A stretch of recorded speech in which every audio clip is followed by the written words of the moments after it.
3 economy बने।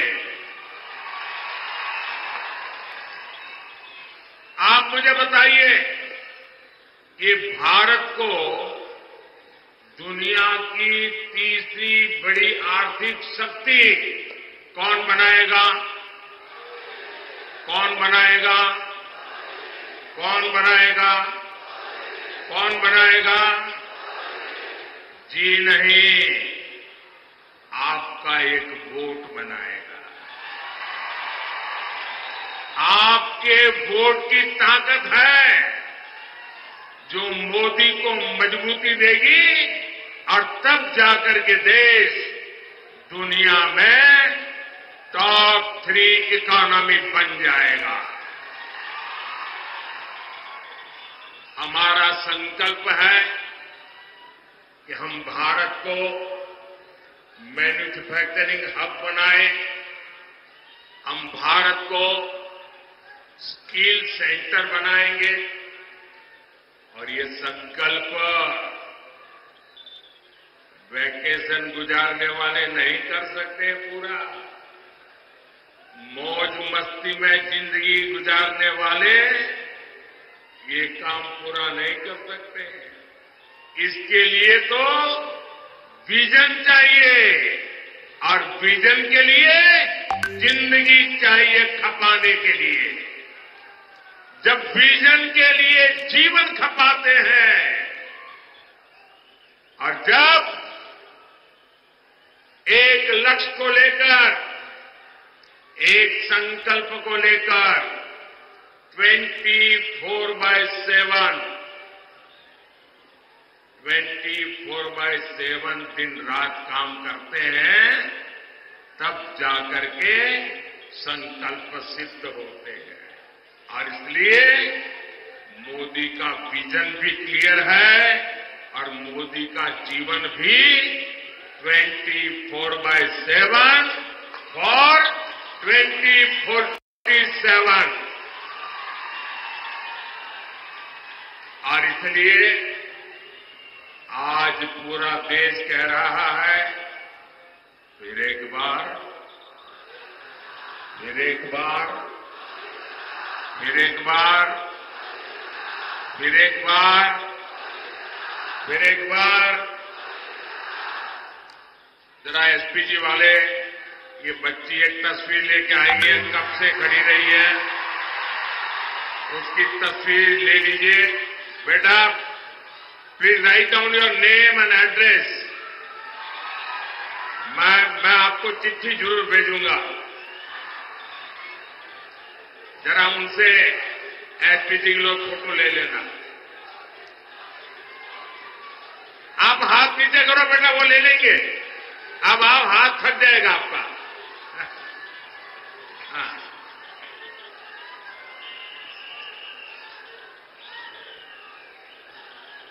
अरे बाबा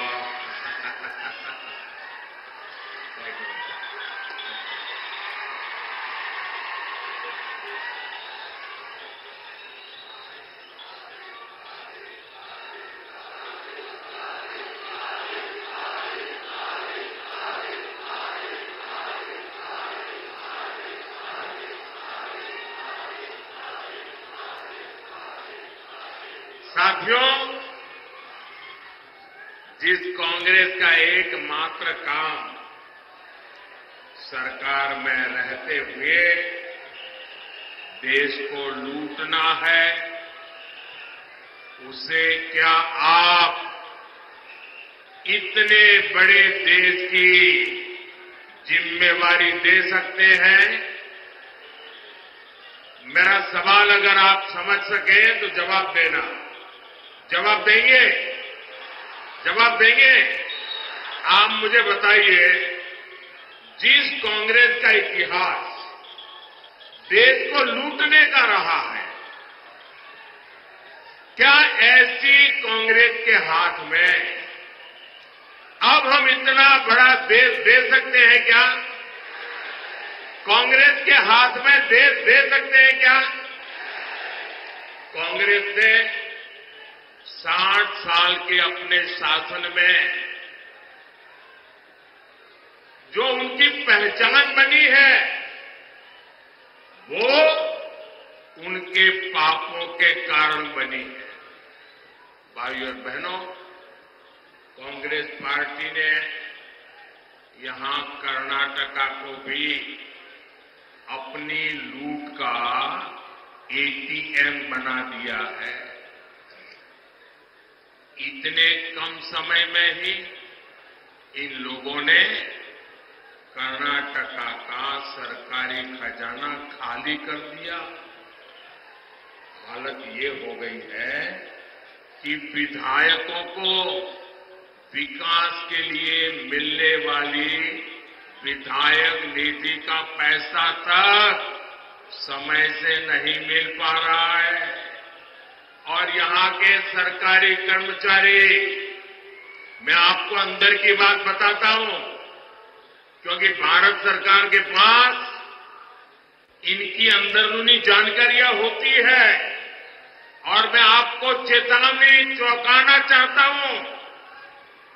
वो दिन दूर नहीं है जब कर्नाटका सरकार यहां के सरकारी मुलाजिमों को पेमेंट तक नहीं दे पाएगी, पेमेंट तक नहीं दे पाएगी।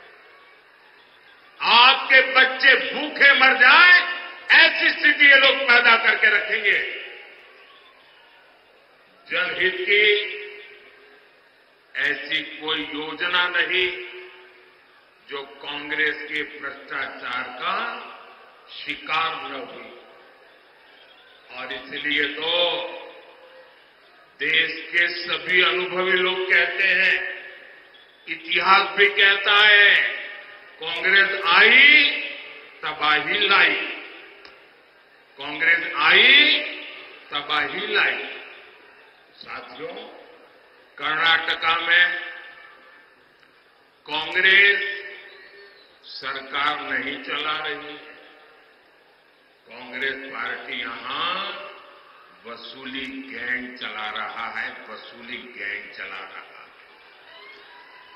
पूरी सरकार इसी प्लानिंग में लगी हुई है कि कहां से वसूली हो, खजाने में पैसा आए और उसको लूटकर अपनी तिजोरी भरे।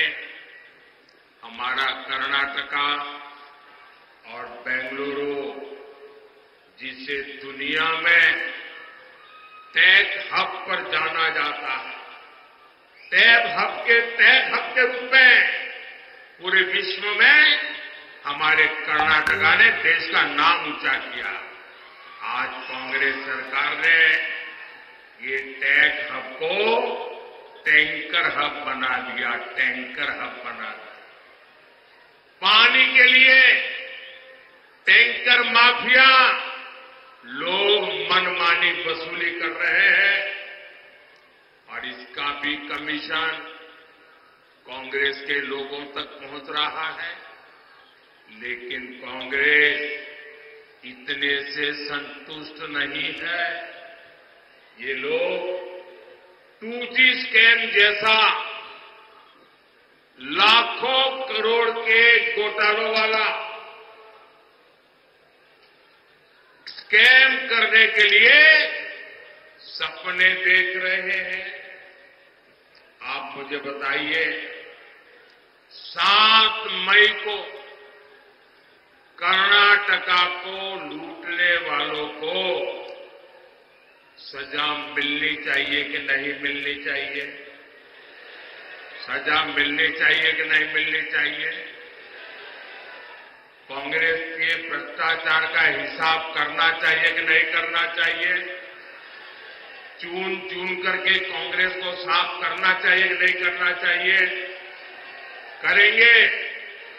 पूरे कर्नाटका में कर देंगे, हमारे बागलकोट में भी कर देंगे, पूरे इस क्षेत्र में कर देंगे। साथियों, मोदी जनता के बीच अपना रिपोर्ट कार्ड को लेकर आता है। हमने कर्नाटका और उस क्षेत्र के लिए इतना काम किया, ये भी आपके सामने है। हमारी सरकार कर्नाटका में कई एयरपोर्ट बना रही है। इनमें से एक बीजापुर में भी तैयार हो रहा है। बागलकोट रेलवे स्टेशन को अमृत स्टेशन के रूप में डेवलप किया जा रहा है। बागलकोट से गुजर रहे नेशनल हाईवे को चौड़ा किया जा रहा है।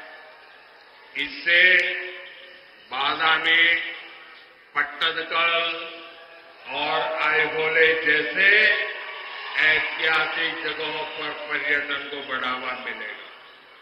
साथियों, पिछले 10 वर्षों में मोदी ने उस वर्ग की चिंता की है जिसे कांग्रेस ने बदहाली का जीवन जीने पर मजबूर कर दिया। आज ये लोग बयान देते हैं और पता नहीं क्या क्या बोल रहे हैं। ये कहते हैं एक झटके में गरीबी हटा देंगे। अरे 60 साल हो गए, तुम कुछ नहीं कर पाए यार, ये क्यों ऐसे दावे मार रहे हो? सर, इनकी कई पीढ़ियां इस बात का गवाह है कि वंचित वर्ग के लिए इनकी मानसिकता क्या रही।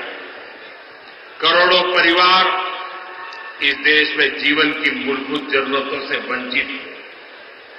उनके दुख, उनकी तकलीफ से कांग्रेस और उनके साथियों के कोई वास्ता नहीं था। आप कल्पना कर सकते हैं, मोदी के आने के पहले हमारे देश में 18,000 विलेज ऐसे थे जहां बिजली का खंभा भी नहीं पहुंचा था। 18,000 गांव। आप सोचिए, 21वीं सदी में 18,000 विलेज, करोड़ों लोग अंधेरे में जिंदगी गुजारते थे। रात होते ही गांव में सन्नाटा पसर जाता था। जानवरों का खतरा रहता था। कितनी पीढ़ियों तक बच्चों को पढ़ाई के लिए रोशनी तक नहीं मिली। लेकिन जब मोदी को आपने अवसर दिया तो गांव तक बिजली पहुंचाने का समय सीमा में संकल्प लिया, पूरा कर दिया। और उस समय ये लोग मजाक बनाते थे कि पहाड़, रेगिस्तान, जंगल हर जगह से गुजरकर गांव-गांव बिजली पहुंच कैसे सकती है। लेकिन आज देश का ऐसा कोई गांव नहीं जहां बिजली न पहुंचे। इसी तरह हमने पानी की समस्या के समाधान के लिए जल जीवन मिशन शुरू किया। जल जीवन मिशन की शुरुआत से पहले देश में केवल 16% घरों में, 16% घरों में नल से जल का कनेक्शन था। 16%। आजादी के इतने सालों के बाद भी सिर्फ 16%।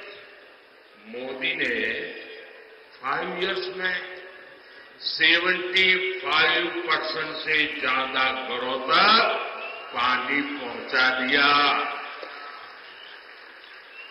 70 ईयर केवल 3 करोड़ कनेक्शन और 5 ईयर में 11 करोड़ कनेक्शन। ये काम मोदी करता है। क्या ये काम मोदी के आने पहले हो नहीं सकता था क्या? वही सरकार, वही नियम, वही फाइलें, वही दफ्तर, क्या आप नहीं कर सकते थे? मोदी ने करके दिखाया। और इसलिए भाइयों बहनों, आपको तय करना है कि देश कैसे लोगों के हाथ में देना है। भाइयों बहनों, काम हो सकता है। जब कांग्रेस को गरीब की, वंचित की, रत्ती पर थोड़ी सी भी चिंता होती, लेकिन कांग्रेस को कभी गरीब की, वंचित की, दलित की, पिछड़ों की उनको परवाह ही नहीं थी। साथियों, कांग्रेस का यही रवैया हमारे बॉर्डर विलेजेस के लेकर रहा। सीमावर्ती गांवों को कांग्रेस सरकारें जानबूझकर विकास से वंचित रखती थी, वो इसे अपनी रणनीति का हिस्सा बताते थे। यानी करोड़ों लोगों को कांग्रेस ने अपनी राजनीति के तहत बदहाली का जीवन जीने के लिए मजबूर कर रखा था। मोदी ने ये विकास विरोधी सोच बदली। हमने सीमा पर बसे गांवों को आखिरी नहीं, देश का पहला गांव कहना और उसको उस प्रकार से ट्रीट करने का निर्णय किया।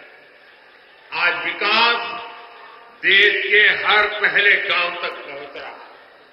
भाइयों और बहनों, कांग्रेस की विकास विरोधी मानसिकता का बड़ा बोझ हमारे एससी, एसटी समाज भी को उठाना पड़ा। एससी, एसटी समाज के लोग विकास से सबसे दूर थे। हमने आज पीएम आवास योजना के तहत 4 करोड़ लोगों को पक्के मकान दिए। 55 करोड़ गरीबों के पहली बार बैंक में खाते खुल गए। उज्ज्वला योजना के तहत करोड़ों माताओं बहनों को मुफ्त गैस सिलेंडर मिले, उन्हें धुएं से आजादी मिली। इनमें से सबसे बड़ी संख्या एससी, एसटी, ओबीसी समाज के लोगों की है। आज शिक्षा से लेकर रोजगार तक सरकार की योजना का बहुत बड़ा लाभ इस वर्ग को मिल रहा है। साथियों, बीजेपी कर्नाटका के विकास में अपनी पूरी ऊर्जा लगाती है, लेकिन कांग्रेस हमारी योजनाओं को रोकने में पूरी ताकत लगाती है। हमने बागलकोट की इलकल साड़ी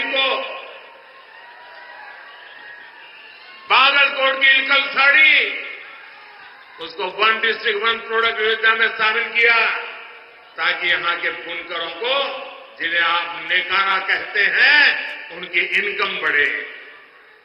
लेकिन कांग्रेस हमारे बुनकर भाई बहनों की जरूरतों पर ध्यान नहीं दे रहे। साथियों, यहां भी मंच पर हमारे येदियुरप्पा जी भी है। उन्होंने किसानों के कल्याण के लिए अपना जीवन समर्पित कर दिया। किसानों का हित बीजेपी की प्राथमिकता रहा। हमने हाल ही में शुगर केन का मूल्य बढ़ाया है। इथेनॉल के जरिए हम गन्ना किसानों की इनकम बढ़ा रहे हैं। लेकिन कर्नाटका सरकार ने सिंचाई परियोजनाओं को रोककर पानी का संकट खड़ा करके किसानों को परेशानी में डाल दिया। साथियों, मैं आप सबको कांग्रेस के एक और खतरनाक गेम के बारे में आगाह करना चाहता हूं। जब से यहां कांग्रेस की सरकार बनी है, तब से कैसी कैसी घटनाएं हो रही हैं, ये आप जरा चिंता का विषय है। उसको एक साथ जोड़ करके देखिए, उसको टुकड़ों में मत देखना। आप सोचिए भाइयों बहनों, हुगली में क्या हुआ, हमारी एक बेटी के साथ क्या हुआ।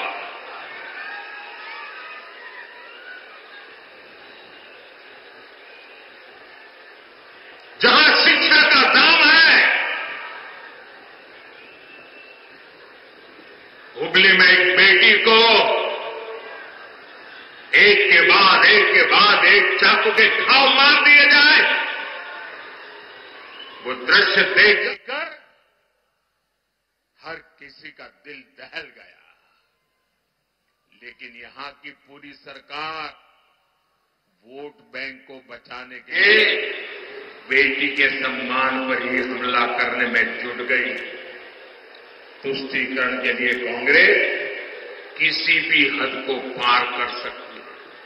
साथियों, कर्नाटका में कट्टरपंथी ताकतें बेलगाम हुई है। कोई दुकानदार अपनी दुकान के भीतर हनुमान चालीसा सुनता है तो उस पर हमला हो जाता है। राजधानी बेंगलुरु तक में दिन दहाड़े आतंकी हमला होता है, बम फूटता है, और सरकार पहले क्या बोलती है, कहती है गैस का सिलेंडर फटा है। ये गैस का सिलेंडर फटा है कि तुम्हारा दिमाग फटा है?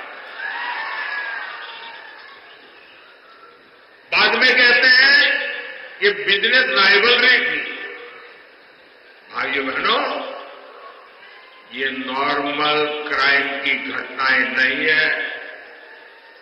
ये आतंकवाद की, कट्टरतावाद की मानसिकता है और कांग्रेस सिर्फ वोट पाने के लिए इस मेंटालिटी को प्रोटेक्ट कर रही है, प्रमोट कर रही है।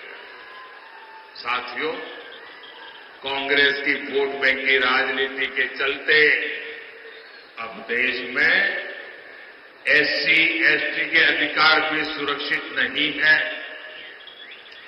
एक और बीजेपी सरकार ने कर्नाटका में तलवारा समुदाय को एसटी का दर्जा दिया था। कर्नाटका में 3 लाख से ज्यादा परिवारों को हक्कू पत्र दिए गए, लेकिन कर्नाटका में कांग्रेस ने संविधान बदलने, एससी, एसटी, ओबीसी का हक छीनने का अभियान शुरू किया है। हमारा संविधान धर्म के आधार पर रिजर्वेशन की बात नकारता है, नहीं स्वीकारता है, लेकिन कर्नाटका की सरकार ने ओबीसी रिजर्वेशन का हिस्सा मुस्लिमों को दे दिया है। ये इतने से भी नहीं मानेंगे। इन्होंने पहले भी अपने मैनिफेस्टो में धर्म के आधार पर रिजर्वेशन देने के लिए कानून बनाने की बात कही। इस बार भी इनके मैनिफेस्टो में ऐसे ही सिग्नल है और मैं देख के मेरे दलित भाई बहनों को, मेरे एसटी भाई बहनों को, मेरे ओबीसी भाई बहनों को, मैं आपको कांग्रेस के मंसूबों से चेतने की जरूरत समझिए। ये लोग धर्म के आधार पर अपने वोट बैंक को सुरक्षित रखने के लिए वो आपके अधिकार जो बाबा साहब आंबेडकर ने दिए हैं, जो भारत के संविधान ने दिए हैं, उस पर लूट चलाने की ताक में बैठे हैं। उनको लगता है कि आज पार्लियामेंट में सबसे ज्यादा एससी एमपी बीजेपी के हैं, सबसे ज्यादा एसटी एमपी बीजेपी के हैं, सबसे ज्यादा ओबीसी एमपी बीजेपी के हैं, और इसलिए उनको लगता है अब एससी, एसटी, ओबीसी तो बीजेपी का हो गया और अब माइनॉरिटी के ऊपर भरोसा करने के लिए एससी, एसटी, ओबीसी का लूटो, माइनॉरिटी को दे दो। क्या आप ये चलने देंगे? क्या ये स्वीकार करेंगे? क्या? और मैं मेरे दलित भाई बहनों को, मैं मेरे आदिवासी भाई बहनों को, मैं मेरे ओबीसी भाई बहनों को आज गारंटी देता हूं, मैं कांग्रेस के ऐसे किसी मंसूबों को सिद्ध नहीं होने दूंगा। आपके अधिकारों की रक्षा के लिए, आपके आरक्षण की रक्षा के लिए मोदी किसी भी हद तक जाएगा, ये मैं आपको विश्वास दिलाता हूं।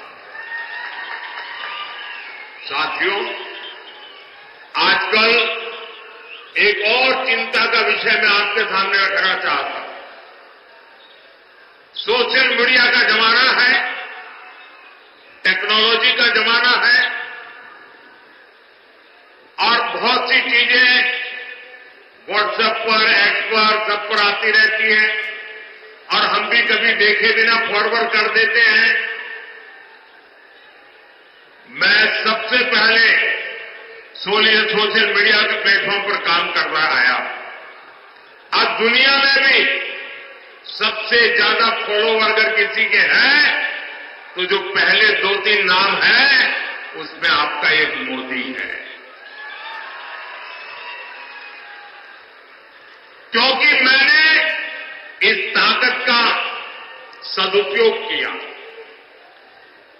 समाज से जुड़ने के लिए उपयोग किया, समाज की भावनाओं को समझने के लिए उपयोग किया, सही बात पहुंचाने के लिए उपयोग किया। लेकिन जो लोग चुनाव हार चुके हैं, मैदान खो चुके हैं, ये लोग इन दिनों टेक्नोलॉजी का उपयोग करके फेक वीडियो बना रहे हैं। आर्टिफिशियल इंटेलिजेंस का दुरुपयोग करते हुए मेरी आवाज में ऐसी भद्दी भद्दी चीजें आजकल सोशल मीडिया में डाल रहे हैं कि बहुत बड़ा खतरा पैदा हो रहा है। और इसलिए मेरी देशवासियों की अपील है कि कोई भी फेक वीडियो आपको नजर आए, आप पुलिस को जानकारी दो, हमारी पार्टी को जानकारी दो, कानूनी लोगों पर कार्रवाई होगी और उनको सबक सिखाया जाएगा। ये देश का कानून किसी के साथ भी इस प्रकार के खेल खेलने की इजाजत नहीं देता है। मध्य प्रदेश में चुनाव था, अमिताभ बच्चन की आवाज में उन्होंने ऐसी खबरें चलाई, आखिरकार अमिताभ बच्चन को एक एफआईआर करना पड़ा, वो लोग सारे पकड़े गए। ये खेल बहुत बढ़ाया इन लोगों ने हताशा और निराशा में। और इसलिए मेरे भाइयों बहनों, हमें जागरूक रहने की जरूरत है। ये कोई भी फेक चीज आए उस पर भरोसा मत करना।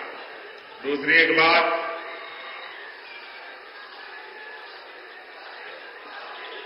देखिए ये मोदी जो है ना, सीना तान करके आंख में आग मिला करके लड़ाई लड़ता है, पीठ के पीछे वार नहीं करता है। आपको याद होगा कि हमारे देश में अचानक एक बार बागलकोट की चर्चा शुरू हो गई थी, आपको याद होगा। जब मैंने बालाकोट में एयर स्ट्राइक किया तो बहुत लोगों को समझ नहीं आया बालाकोट है कहां, तो बागलकोट पर ही बालाकोट बांध करके यहां बम गिरे चलाया, आधा पौना घंटा ऐसे ही चला। भाइयों बहनों, मैंने बालाकोट पर एयर स्ट्राइक किया, चोरी छुपे के नहीं किया, एयर स्ट्राइक कर करके प्रेस कॉन्फ्रेंस करके बताया कि आज हमने ऐसा ऐसा किया है और दुश्मन का इतना इतना नुकसान किया है। इतना ही नहीं, जब हमने एयर स्ट्राइक किया तो मैंने प्रेस को बुला के रखा था और फौज के लोगों को आया था 11 बजे प्रेस को बताना है। लेकिन मैंने कहा उसके पहले मैं पाकिस्तान को टेलीफोन करके सूचना दूंगा कि आज हमने रात को एयर स्ट्राइक की है, तुम्हारे इतने लोगों को मारा, इतनी तबाही की है, उसको बता दूंगा, छुपाऊंगा नहीं। लेकिन पाकिस्तान वाले टेलीफोन पर ही नहीं आते थे, तो मैंने इंतजार करो, हमारे फौज का लोग इंतजार करते थे।